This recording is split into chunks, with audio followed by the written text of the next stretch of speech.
Bismillahirrahmanirrahim. Assalamualaikum warahmatullahi wabarakatuh.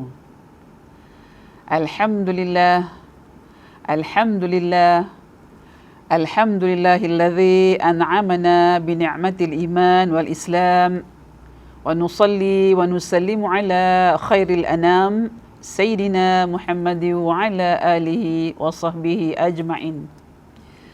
Rabbi shrah li sadri wa yassir li amri wahlul 'uqdatan min lisani yafqahu qawli.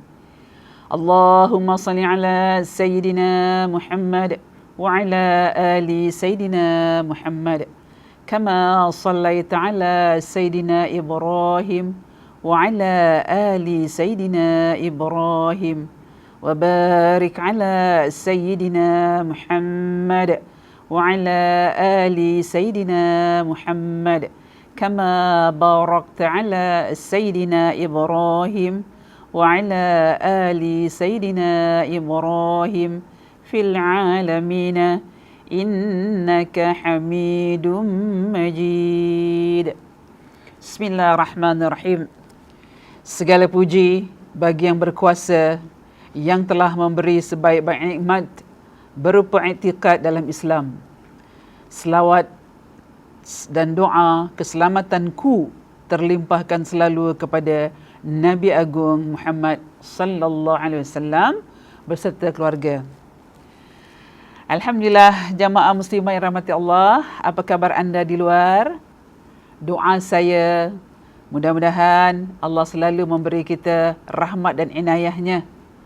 Allah memberi kita kasih sayang, melimpahkan kurnianya kepada kita sebagai hamba yang daif, yang lemah dalam menghadapi ujian-ujian Allah, yang membuatkan kita, ujian itu menjadikan kita satu kekuatan. Ujian dari Allah bukanlah satu musibah atau beban, tapi yang menguatkan kita sebagai hamba agar kita semakin berdaya tahan menghadapi segala ujian dan cabaran.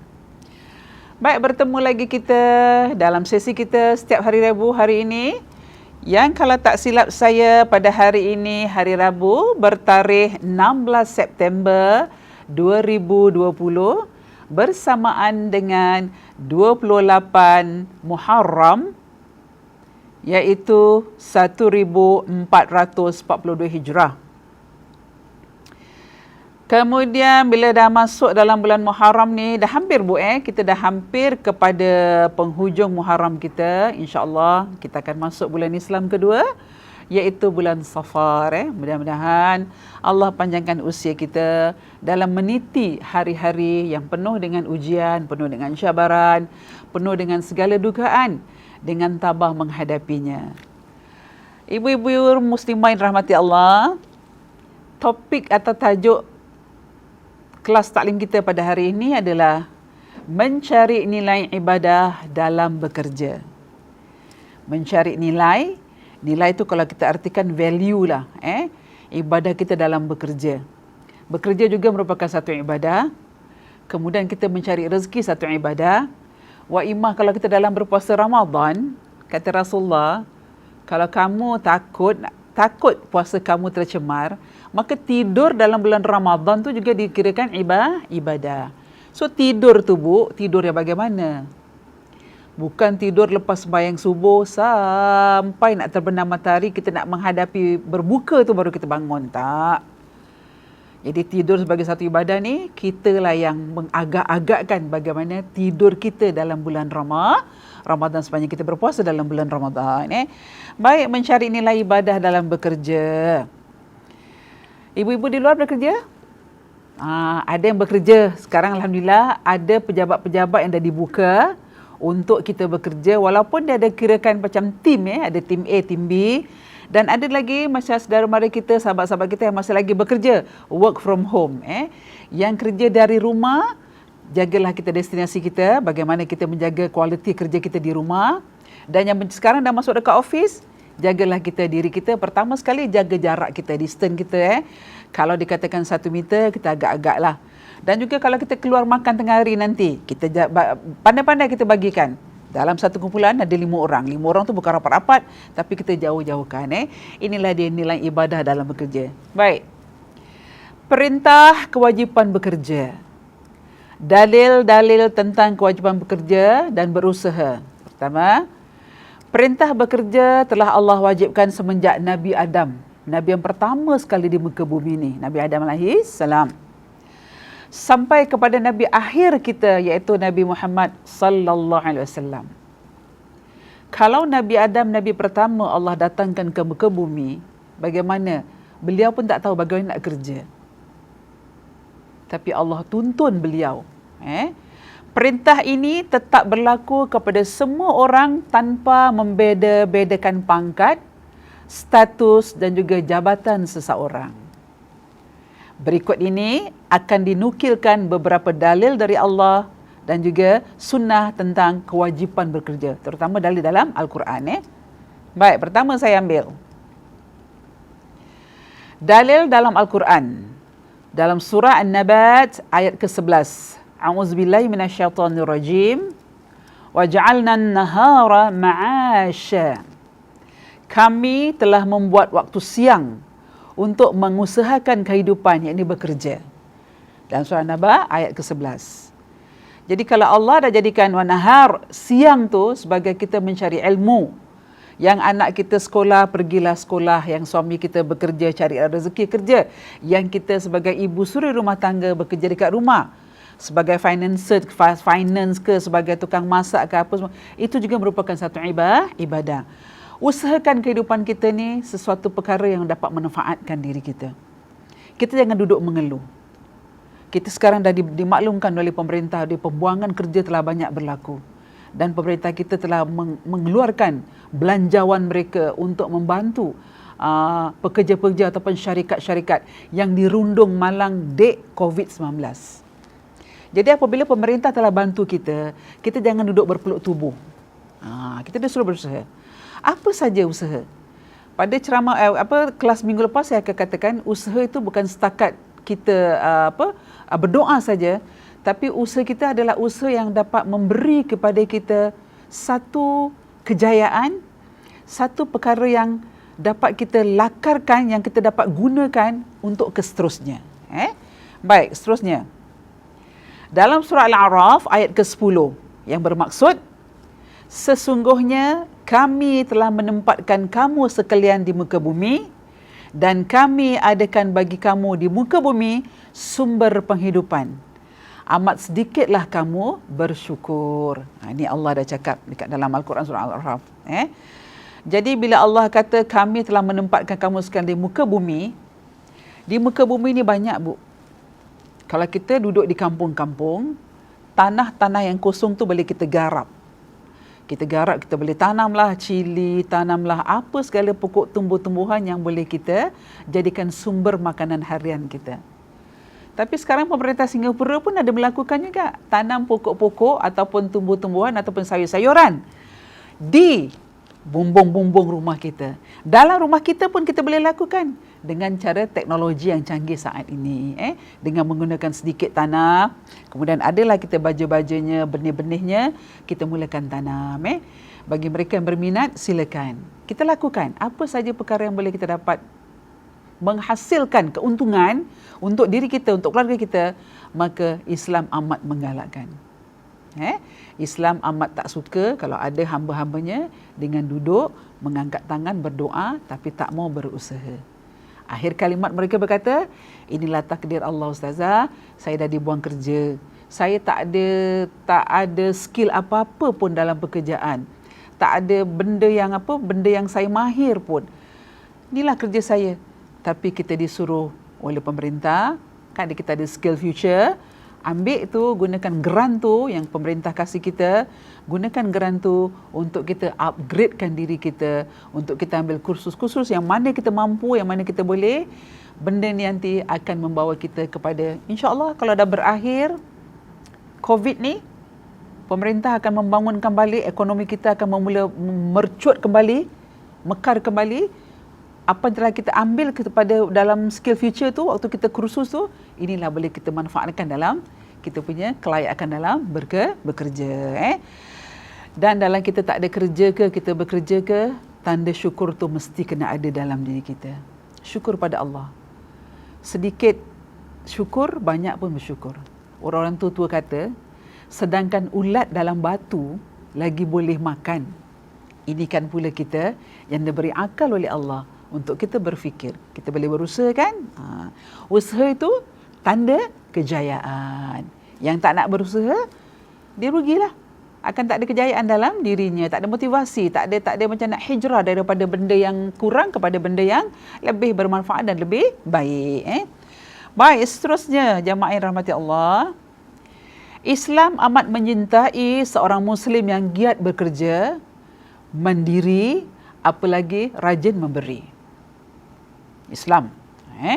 Sebaliknya, Islam membenci manusia yang pemalas, suka berpangku tangan dan menjadi beban pada orang lain. Allah Subhanahu Wa Taala berfirman dalam surah Al-Ankabut yang berbunyi, maka carilah rezeki di sisi Allah. Cari rezeki. Banyak sebenarnya kalau kita dapat kaji, kita korek dalam diri kita ni. Kita ni sebenarnya banyak talent. Talent apa Bakat. Bakat kita. Macam saya, contoh. Saya suka masak. Bila saya masakkan berbagai-bagai makanan, saya suruh kawan-kawan saya rasa. Kawan ke, jiran ke, sahabat ke, saudara mara rasa. Agak-agak rasa kalau benda tu tak okey, apa yang kurang? Kita perbaiki balik. Risiko dalam masak memanglah. Bila kita sekali tak jadi bikin, kita kena usaha lagi. Satu contoh dapat saya kasih, Bu. Ni kita contoh pasal kita cari rezeki. Saya minat bikin kek. Satu hari, saya balik belajar. Hari Raya tu terakhir saya balik daripada belajar luar negeri. Saya balik ke rumah Hari Raya Haji ketika tu, saya masih ingat. Saya suka kek ni. Nama ni kek kukus. Kalau kita dengar, alah Ustazah, simple lah kek kukus ni. Tapi nak bikinnya agak rumit. Bunyinya sama. Tapi lain orang, lain metodnya. Lain orang, lain caranya. Yang ini kata begini, yang ini kata begini. Jadi oleh kerana saya minat, satu hari saya belajar benda ni. Kawan saya kasih. Ni saya cakap tadi, dalam kita masak pun ada risiko. Bila kawan saya kasih resepi, saya ikut. A to Z saya ikut. Bila pagi raya, benda tu jadi, Bu, benda tu lembik. Boleh dikatakan lembik lah. Dia punya butter tu, butter? Mentega dia tu cair, Bu. Dah macam terlalu basah. Jadi kalau dah lembik, nak potong tak boleh. Saya tak terus buang. Kerana itu rezeki Allah. Saya dah gunakan tenaga saya gunakan duit saya untuk beli, kemudian saya gunakan gas yang kita pakai, kemudian bahan-bahan tu yang kita dah gunakan kat dalam kek, takkan kita nak buang? Di rezeki Allah. Saya makan pelan-pelan. Bapak saya tegur. Kenapa dia jadi macam ini? Saya cakap, saya tahu. Kawan saya ajar. So, bila kawan saya jumpa saya, dia tanya saya bagaimana kek ni tadi, saya cakap, Alhamdulillah. Best, bagus, jadi. Kita tak nak malukan dia. Tapi dalam hati saya, ya Allah, kau datangkanlah seorang yang betul-betul mengajar aku tentang bikin kek ni. Sekiranya kek ni jadi, wahai Allah, akan ku derma pada dia berapa yang dia nak. Sebab saya minat, Bu, saya minat. Alhamdulillah, doa saya Allah kabulkan. Saya jumpa satu orang kawan yang memang best friend saya. Kebetulan hari raya berikutnya, tahun berikutnya datang rumah saya cuba lagi, Bu. Saya tak puas hati, saya cuba. Begitu jadinya. Macam mana pertama saya bikin, begitulah yang kedua. Benar dia tanya saya, kenapa jadi macam ni kek ni? Saya pun cakap, ada sahabat saya ajar begini-begini.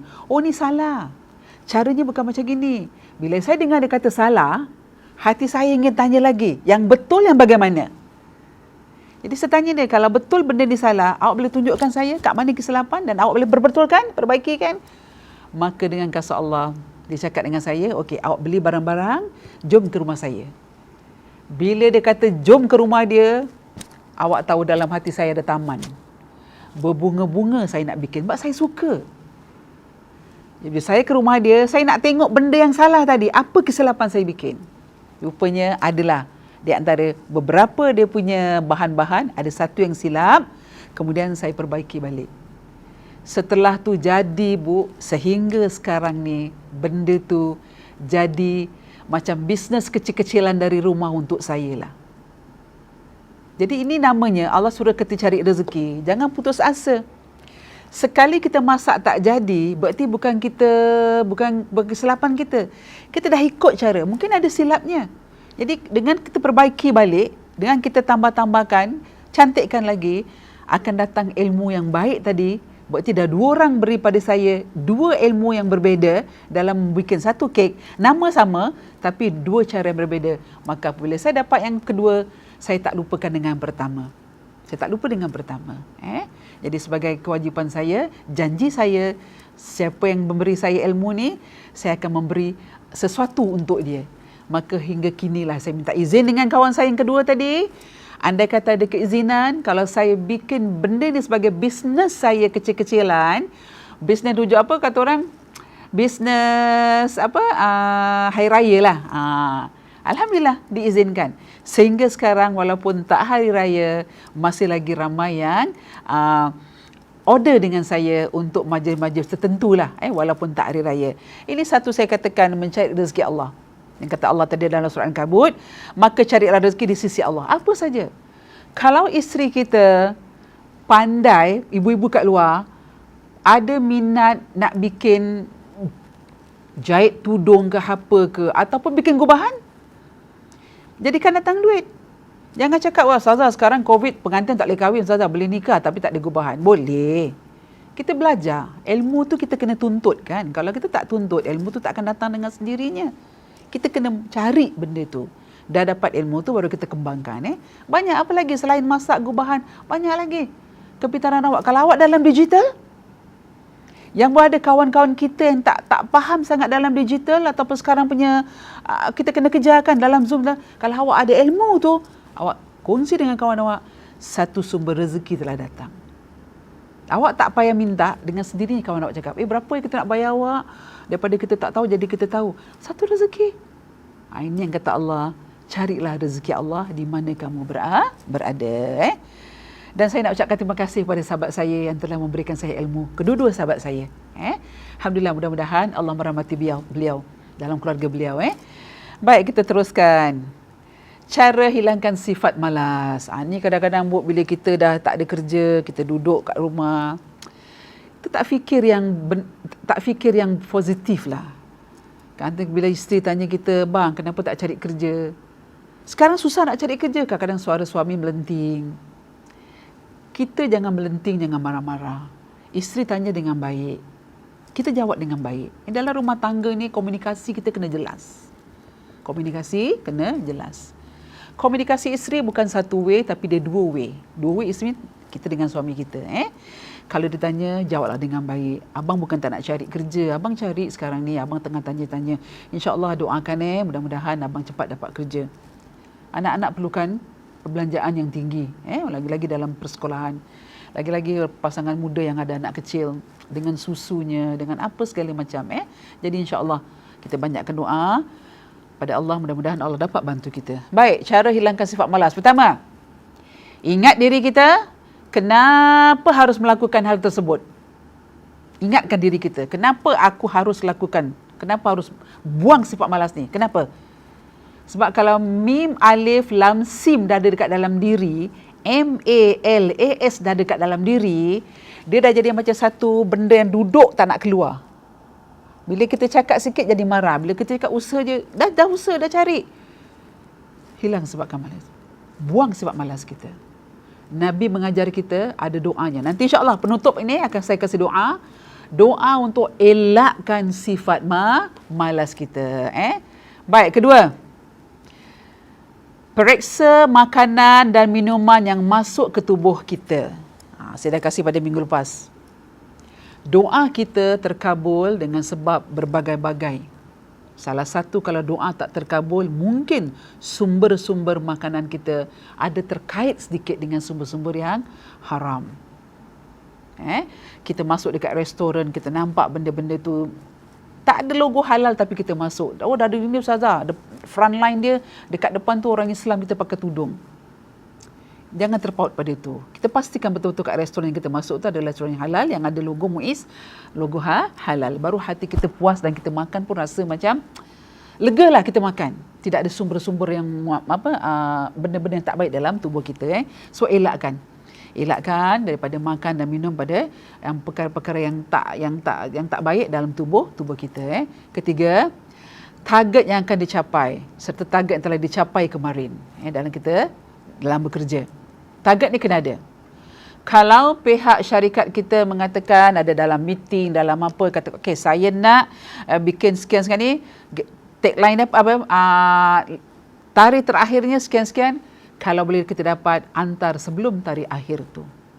Kita tunjukkan yang kita ni pekerja yang boleh, bukan serba boleh. Kalau boleh kita pekerja serba boleh. Yang takut serba tak boleh. Bila kita suruh bikinnya, nanti dulu tengoklah. Jangan ada dalam kamus kita tunggu dan lihat. Kalau ada dalam kamus kita bekerja tunggu dan lihat, ini akan melambatkan perjalanan pekerja kita. Kita nak jadi seorang pekerja yang bermotivasi, kita nak jadi seorang pekerja yang boleh mengembangkan syarikat kita, kita nak jadi pekerja yang boleh dipercayai oleh syarikat. Jadi kalau kita ada kriteria tu, kita kena target. Bila benda ni diperlukan, bila benda ni tak diperlukan. So kalau boleh tak diperlukan tu, kita cari kasih cadangan. Jadilah kita pekerja yang banyak mengeluarkan idea dan juga melakukan untuk kepentingan syarikat kita. Baru syarikat kita boleh berjaya. Jadi target yang akan dicapai serta target yang telah dicapai kemarin. Kalau kemarin tu kita gagal, di antara 10 perkara kita kasih kepada company, ada 2 yang boleh, yang lain tu ada macam lambat sikit, kita koreksi balik. Kenapa benda ni lambat tercapai? Apa sebabnya? Kita bincang balik. Kita dah bincang, dah duduk, dah cari jalan keluarnya, dah bertemu jalan keluarnya, kita buat lagi sekali. Kalau benda tu menantangkan gagal, ini kita petanda, tanya diri kita, apa yang boleh menjadikan benda tu jadi gagal. Jadi kita sentiasa semak kerja kita antara yang telah dilakukan, yang belum dilakukan dan akan dilakukan. Yang telah dilakukan, keberhasilannya berapa persen. So bila kita dapat targetkan benda ni, insya-Allah syarikat kita akan jadi syarikat yang sentiasa disebut-sebut dan sentiasa diperlukan khidmatnya kepada syarikat-syarikat lain. Baik, kemudian yang seterusnya, ingat kematian dan hari akhir. Sebagai orang Islam, kita kena ingat. Rasulullah menggalakkan kita selalu agar dapat kita pergi ziarah orang meninggal dan juga ziarah ke kuburan. Pergi ke kubur. Dengan ziarah ke kubur tu kita dapat lihat, ya Allah, esok lusa aku akan datang seperti ini. Sunyi, sepi. Tak ada siapa yang bantu kita melainkan doa-doa daripada anak-anak kita. Anak-anak yang salih dan salihah. Ingat kematian. Saya ulang balik, minggu lepas saya katakan, setiap kali kita melakukan perkara, anggaplah itu perkara yang terakhir kita lakukan. Perkara terakhir kita lakukan. Jadi mudah-mudahan semoga Allah memberi kita ganjaran kekuatan, kita sentiasa dalam kebaikan, dalam melakukan kebaikan. Saat-saat Allah akan mengambil kita. So bila ingat hari mati, hari akhir, kita akan dikumpulkan di yaumul mahsyar dan kita akan dihisab segala dosa dan pahala kita. Adakah kita akan bertemu dengan Allah dengan bergelumang dengan dosa? Tidak kan? Sepaling tidak kita akan bertemu dengan Allah dengan pahala. Walaupun pahala itu sedikit, sekurang-kurangnya pahala tadi dapat meringankan dosa yang kita lakukan sepanjang kita di dunia. So ingat kematian dan ingat hari akhir. So bila kita menziarah orang kematian, orang meninggal, jangan kita berbicara, jangan kita berkata yang bukan-bukan, tapi kita jumpa tuan rumah. Kalau yang meninggal tu tak ada suami, kita jumpa isterinya, ucapkan takziah. Ucapkan salam bela sungkawa pada mereka. Katakanlah, insya-Allah Allah merahmati jenazah suami awak telah jaga dengan baik. Kita beri kasih kata motivasi. Sebab orang yang kehilangan suami, orang yang kehilangan isteri ataupun kehilangan anak, itu adalah hari duka bagi mereka. So bila hari duka yang kita datang ni sebagai menziarah, melayat orang meninggal, jangan kita gunakan kata-kata yang boleh menghuris hati mereka. Dan kita digalakkan, kata Rasulullah, kalau hari kematian tu, kita sebagai jiran depan ataupun jiran dekat atas, habis saja jenazah tu keluar daripada rumah, kalau ada nak baca tahlil, baca apa, kita sumbangkan sedikit makanan. Itu juga merupakan satu ibadah. Sumbangkan. Sebab dia dalam keadaan duka. Satu lagi, kata Rasulullah, ingat apabila kamu hadir di tempat kematian, janganlah makan minum di tempat kematian. Seolah-olah macam kita ni suka macam satu keramaian. Tak dapat nak bedakan mana keramaian, mana majlis kematian. Kadang-kadang benda ni berlaku, Bu. Tapi bila kita nak tegur, kadang-kadang tuan rumah tu tak terima apabila kita tegur. Jadi ingat kata Rasulullah, ingat kematian dan ingat hari akhir. Yang terakhir adalah senjata bagi orang Islam adalah berdoa. Doa merupakan perisai. Doa merupakan senjata bagi orang Islam. Dengan doa dan usaha, dia seimbang, sejalan. Dengan doa dan berusaha, insya-Allah Allah akan membantu kita. Tapi kalau kita berusaha tanpa doa pun tak baik, tak bagus. Kita berdoa tanpa berusaha pun tak bagus. Tapi seimbang, kedua-duanya.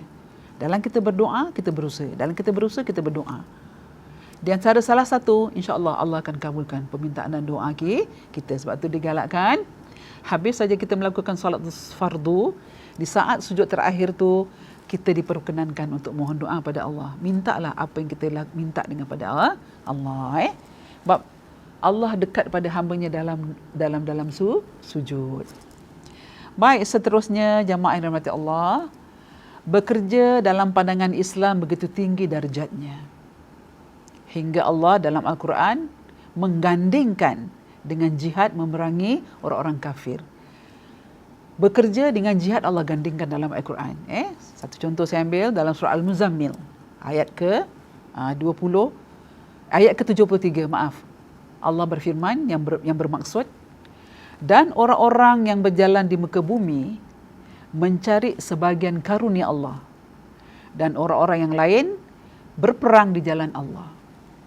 Berperang tu jihad dan juga ibadah juga, Bu. Kita ni sekarang ni berperang dengan melawan penyakit COVID. Kita diminta oleh pemerintah setiap kali keluar rumah memakai pelitup. Itu kita berjuang tu. Kita berjihad. Kita beribadah. Tapi yang ada leceh lah Ustazah nak pakai pelitup ni. Kadang terlupa. Benda, apa orang Melayu kata, alah bisa, tegal biasa. Benda yang mula-mula kita tak biasa pakai, tak biasa tau, Bu. Benda ni jarang kita lakukan. Hanya kita nampak dekat hospital, doktor, nurse yang pakai. Kerana dia merawat pesakit. Tapi sekarang bila penyakit ni datang, COVID ni datang, kita diminta oleh pemerintah, kira wajib pakai. Semua orang kena pakai. Waimah anak kecil tu yang dah umur 5-6 tahun ke atas, dah kena pakai. Jadi kalau benda ni, peperangan ni kita lawan dengan baik, maka penyakit ni akan beredar dengan segera. Tapi kalau kita lambat, kita abaikan, kita lengah-lengahkan, kita tak nak mengikut apa yang pemerintah suruh kita, maka penyakit ni akan berleluasa. Akan lambat kita nak tangani dia. Dan begitu juga dengan tempat kerja. Kalau awak tempat kerja diminta pakai. Sekarang Alhamdulillah, Bu. Dah jadi kebiasaan kan? Bila dah pakai tudung nak pergi pasar, awak mesti teringat, oh mask kita belum pakai. Mask ni bukan gelang mask. Mask pelitup muka. Pakai. Sekarang jadi rutin. Dah tak kekok lagi kan? Sebab dah biasa. Jadi itu kata Allah, orang-orang yang berjalan di muka bumi mencari sebahagian karunia Allah, dan orang-orang yang lain lagi berperang jalan Allah. Dua ni Allah gandingkan dengan berjihad dan juga mencari kerja, melakukan kerja dengan baik. Baik, seterusnya, namun begitu, Allah dalam Al-Quran juga menyebutkan sisi lain dari kehidupan mereka. Mereka juga seperti manusia yang lain pada umumnya, termasuk dalam hal bekerja dan mencari penghidupan. Allah berfirman yang berbunyi, dan kami tidak mengutus rasul-rasul sebelum kamu, melainkan mereka sungguh memakan makanan dan berjalan di pasar-pasar. Dalam surah Al-Furqan ayat ke-25. Kemudian seterusnya lagi, Imam Al-Qurtubi dalam tafsirnya berkata, maksudnya, mereka mencari penghidupan di dunia. Ayat ini merupakan landasan disyariatkan bekerja mencari penghasilan baik dengan berniaga, berproduksi atau yang lain-lain. Nabi Adam alaihissalam bertani. Nabi Ibrahim alaihissalam menjual pakaian. Nabi Nuh alaihissalam dan juga Nabi Zakaria alaihissalam tukang kayu. Nabi Idris alaihissalam tukang menjahit. Dan Nabi Musa alaihissalam pengembala. Zaman Rasul Allah dah kasih mereka tugas-tugas. Mengembala, jahit, tukang besi. Dan dalam Al-Quran dikisahkan Nabi Daud AS juga pembuat baju besi. Nabi ni yang tak kerja kat office, tapi Allah kasih cari rezeki. Masing-masing Allah dah kasih ilmu, kepandaian mereka. Nabi Daud AS bukan calang-calang buat baju besi. Kita kadang-kadang nak jahit pun susah. Tak ada ilmu nak jahit. Bahkan kita contoh macam ni, Bu. Ada orang dia bidang masak, dia fokus masak je, jahit dia kurang. Yang ada orang dia pandai jahit, apa selok-belok jahit. Daripada sulam sampai ke tak sulam. Tapi bila masuk dapur dia kikuk sikit. Ini perbandingan. Yang ada orang dua-dua dia boleh. Jahit dia boleh, masak dia boleh, apa dia boleh. Susah nak cakap macam gini. Yang serba boleh ni susah. Tapi kalau memang dia tak boleh kat dapur, tapi dia boleh dekat jahitan, ataupun dia tak boleh dekat jahitan, dia boleh kat dapur, silakan. Itu juga merupakan satu ilmu dan juga satu ibadah. Kita kena kembangkan. Jangan kita diamkan ilmu tu. Ilmu tu ibarat pokok yang tak berbuah. Ibarat pokok yang berbuah. Kalau pokok tu berbuah, dia akan berkembang. Tapi kalau dia tak berbuah, dia akan begitu saja. Dia kuncup, tak mendatangkan hasil. Baik, kemudian seterusnya kata Nabi kita juga yang mulia, Nabi Muhammad SAW mengkhabarkan bahawa beliau pernah bekerja sebagai seorang pengembala kambing. Kita masyhur dengan cerita Nabi Muhammad. Nabi Muhammad mengembala kambing dari usia yang muda. Menternak kambing-kambing. Digajikan oleh orang yang menggajikan Rasulullah. Tidaklah Allah mengutus seorang Nabi melainkan pernah menjadi pengembala kambing. Para sahabat berkata, begitu juga dengan kau ya Rasulullah. Nabi berkata, ya. Nabi bersabda, ya. Aku pernah mengembala kambing penduduk Makkah dengan upah sejumlah uang. Hadis riwayat Bukhari. Jadi Nabi itu seorang Rasul akhir zaman. Tadi saya dah cakap, Nabi awal adalah Nabi Adam AS, Nabi akhir Nabi Muhammad. Kedua-duanya membuat kerja di muka bumi ini. Nabi tak cakap pun, saya Allah perintahkan saya kerana saya seorang Rasul, saya tak perlu buat kerja. Tak. Nabi menunjukkan contoh yang baik kepada umatnya. Sebagai seorang pemimpin, sebagai seorang Rasul yang agung di muka bumi, Nabi Muhammad SAW menunjukkan contoh yang baik untuk sebagai kita umatnya, agar kita umatnya mengikut contoh Rasulullah. Aku Nabi, kata Rasulullah. Aku Rasul, kata Rasulullah. Tapi aku berkahwin. Aku Nabi, kata Rasulullah. Aku Rasul, kata Rasulullah. Tapi aku berkeluarga. Nabi juga bekerja. Jadi Nabi minta umatnya juga begitu. Jangan kita duduk berpeluk tubuh dengan setakat berdoa, tapi kita tak laksanakan. Kita tak berusaha untuk mencari ke arah yang lebih baik.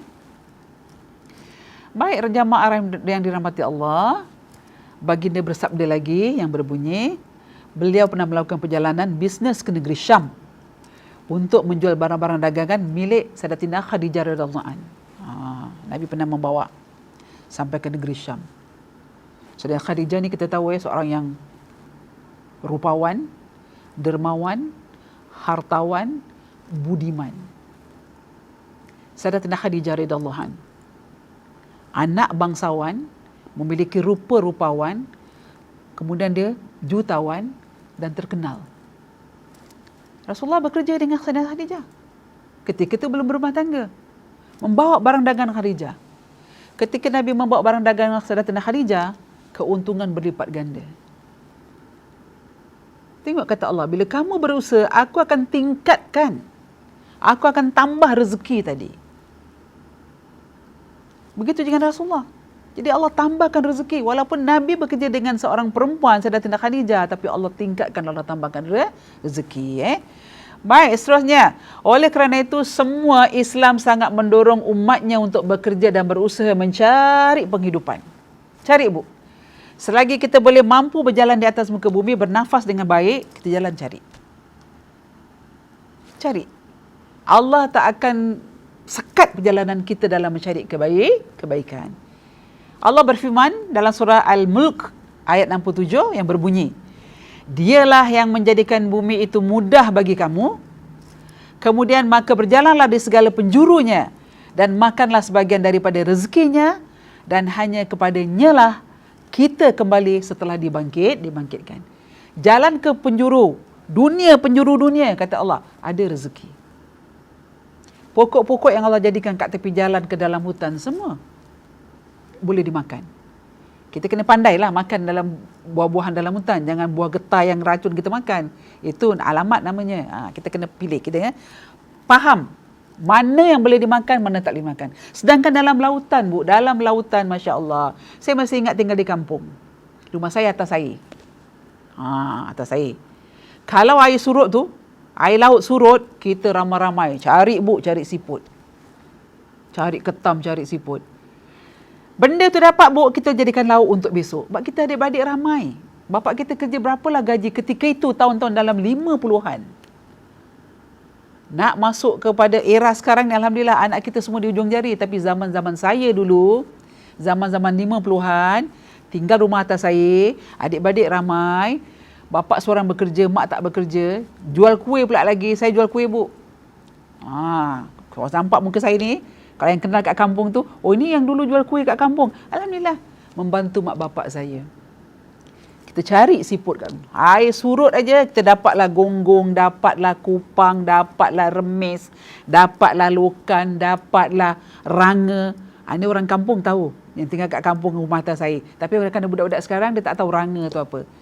Jadi dengan hasil benda seafood ni, benda-benda laut macam ini, inilah, Bu, yang kita jadikan sumber makanan kita untuk menampung keluarga kita. Berarti kita cari rezeki. Di laut tu Allah kasih. Jangan ingat bila air surut dalam lumpur tu tak ada isi. Ada. Ada lokannya. Bila air surut, awak nampak pasir yang terkering tu, dalam pasir tu ada isinya. Ada remis, ada timba, macam-macam jenis seafood, makanan laut dekat dalam tu Allah kasih. Buat masa ni, sementara ni saya belum pernah makan ikan jerung. Walaupun ikan tu dekat dalam laut, ikan apa lagi? Ikan jerung ada, ikan apa tu yang besar tu namanya? Ikan paus. Ada benda boleh dimakan, ada benda tak boleh dimakan. Kita pandai-pandai membezakan mana yang boleh dan mana yang tak boleh.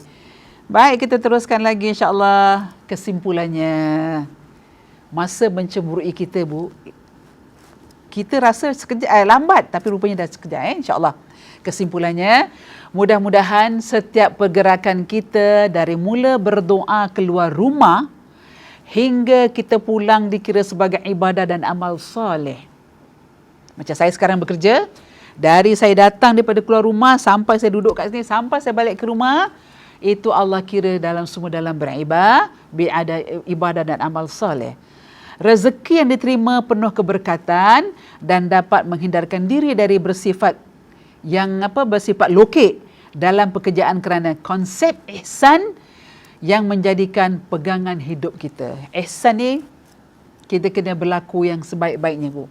Ihsan ni bukan setakat kita kesian dengan orang, tapi ihsan dalam sifat rahmah kita kepada sesama kita. Kemudian, Mutiara kata rajin berusaha. Kerasnya perjuangan akan membuat hidup terasa lebih menyenangkan. Ini Mutiara kata dalam rajin berusaha. Kerasnya perjuangan akan membuat kita terasa lebih menyenangkan. Tadi sejanjikan nak kasih doa, elakkan sifat malas kan? InsyaAllah. Baik, beginilah.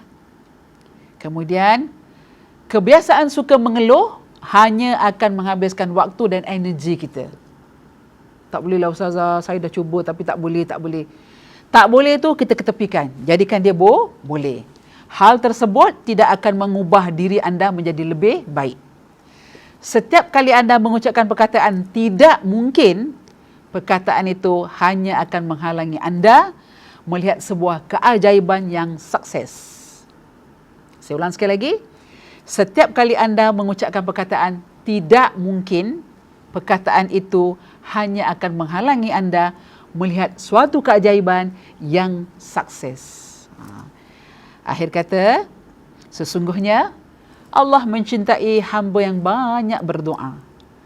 Oleh kerana itu, berdoalah pada waktu terbit matahari hingga pada waktu pintu-pintu langit terbuka, rezeki-rezeki dibagikan dan hajat-hajat penting dikabulkan. Ini saya janjikan, doa agar dihilangkan dari malas. Doa banyak diajarkan Nabi menyuruh kita. Bismillahirrahmanirrahim.